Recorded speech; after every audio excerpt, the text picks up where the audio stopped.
Welcome to the Mayor's Parlor with Desmond McKenzie. From 1 to 6 p.m. every Sunday, you'll now get more of your favorite vintage music. Put your head on my shoulder. Nationwide 90 FM will transform your Sunday into a musical time machine that will take you way back. Come with me.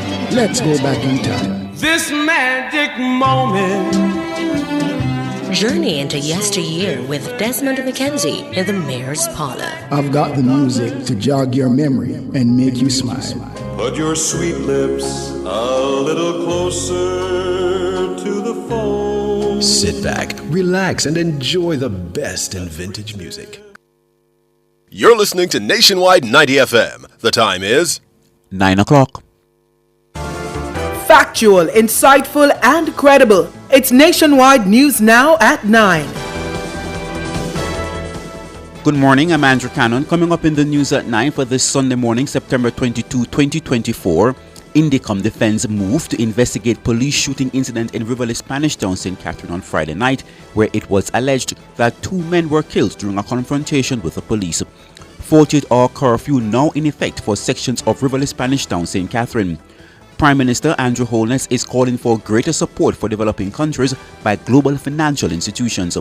In news from the region, UN human rights officials say situation in Haiti is bleak, while on the international scene, Hezbollah rocket attacks damage homes in Israel, while the Israeli Defense Force launch more Lebanon strikes. And in sports, Joshua future in doubt after mauling by Dominic Dubois after the IBF heavyweight title.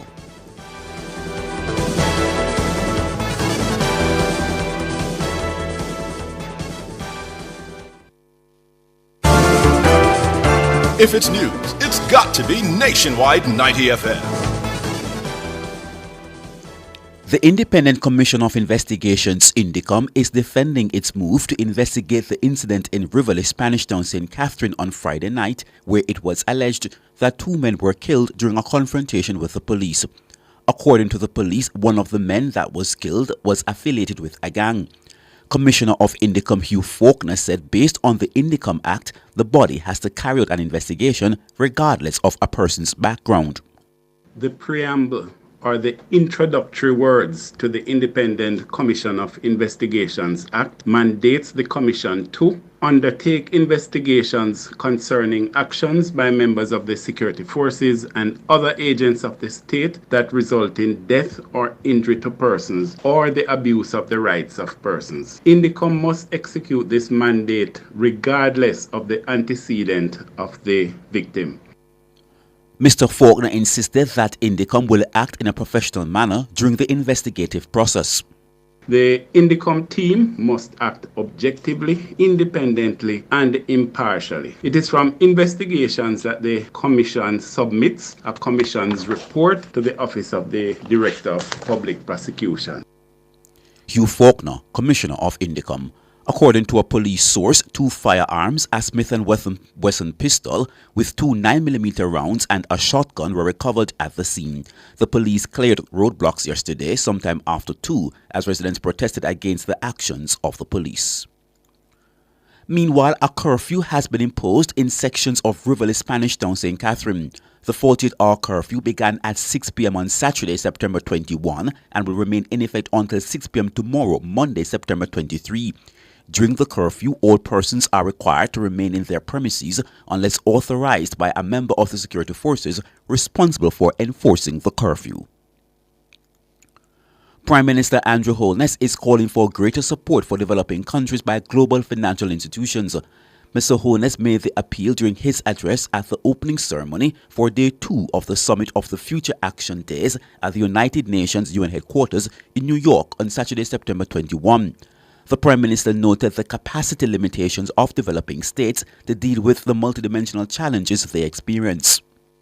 We are, however, well aware of the capacity limitations of developing states to deal with the multidimensional challenges we currently face. Climate change, debt sustainability, economic stability, access to financing for development, global shocks, among others. Technology and knowledge transfer must therefore be facilitated, including through mutually agreed arrangements. Prime Minister Andrew Holness. Mr. Holness also informed that the government of Jamaica has commenced investing in anticipatory planning and future-proofing, starting with the creation of a solid macroeconomic foundation. A vendor of Spanish Town Road, Kingston 13, has been charged in relation to an incident that occurred on Marcus Garvey Drive, Kingston 14, on Thursday, April 7. Detectives assigned to the Denham Town Police have charged 26-year-old Pepito Smith, otherwise called Skull. Smith has been charged with shooting with intent and illegal possession of firearm and ammunition. Reports are that a man who was part of a convoy of motor vehicles traveling along the roadway when Smith drove up beside them and opened fire at the motorcade.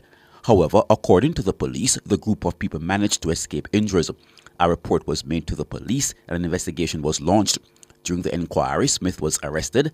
He was charged on Friday, September 20, after a warrant was executed, and Smith was interviewed in the presence of his attorney. His court date has not been finalized. And now an item on the weather. A broad area of low pressure is expected to bring increased rainfall for the remainder of the weekend through to midweek. According to the Met Office, an area of disturbed weather associated with a broad area of low pressure across the Western Caribbean is producing moderate to strong thunderstorm activity.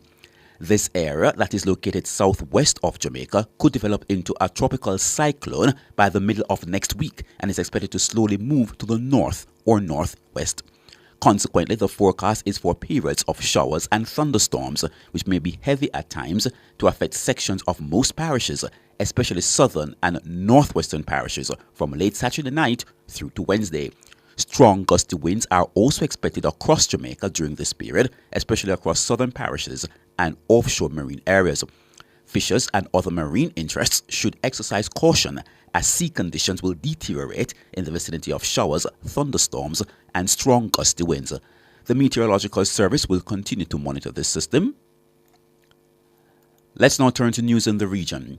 The United Nations designated expert on human rights in Haiti, William O'Neill, ended a visit to the French-speaking Caribbean community CARICOM country on Friday with a warning that the human rights situation there is bleak.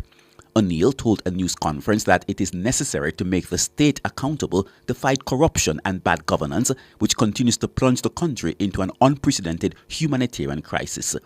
On the other hand, he added, it is crucial to stifle the gangs by giving the Kenya-led multinational security support mission the means to effectively support the Haitian National Police, as well as to implement the other measures provided for by the Security Council, including the sanctions regime and the targeted arms embargo. O'Neill described his visits to the south of the country, saying that in the towns of Lekes and Jemum, he saw the areas previously spared from gang violence are now directly impacted with galloping inflation, lack of basic goods, and flows of internally displaced people, further increasing the vulnerability of the population, particularly for children and women. The human rights and humanitarian consequences are dramatic, he said. To news now on the international scene. Fighting between Israel and Hezbollah intensified overnight, with both sides carrying out large-scale cross-border strikes. Lebanon-based Hezbollah launched 150 rockets into Israel, according to the Israel Defense Forces, in what it said was a retaliation for recent attacks targeting it. There are reports of rockets landing much further into Israel than in previous launches and of damage to homes and injuries. Israel carried out airstrikes on targets in southern Lebanon and said it had destroyed thousands of Hezbollah's rocket launchers.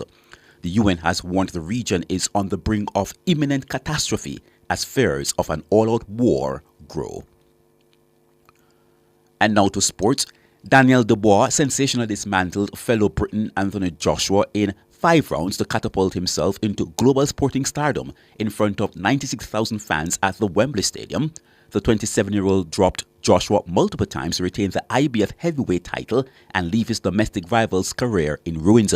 Londoner Dubois stopped Joshua 34 with an incredible counter right hook to secure the biggest win of his 24-fight career. "Are you not entertained?" Dubois shouted post-fight to huge cheers in the packed-out stadium. "I'm a gladiator. I'm a warrior to the bitter end. I want to get to the top level of this sport and reach my potential," he said. And now for a recap of the top stories making the news at 9. Indicom Defense moved to investigate police shooting incident in Rivoli, Spanish Town, St. Catherine on Friday night, where it was alleged that 2 men were killed during a confrontation with the police. 48-hour curfew now in effect for sections of Rivoli, Spanish Town, St. Catherine. Prime Minister Andrew Holness is calling for greater support for developing countries by global financial institutions. You can find the news on our website at nationwideradiojm.com and on the Nationwide app available on Google Play and the App Store. News is next at midday, but coming up next is Urban Paradise with Diane Ashton Smith.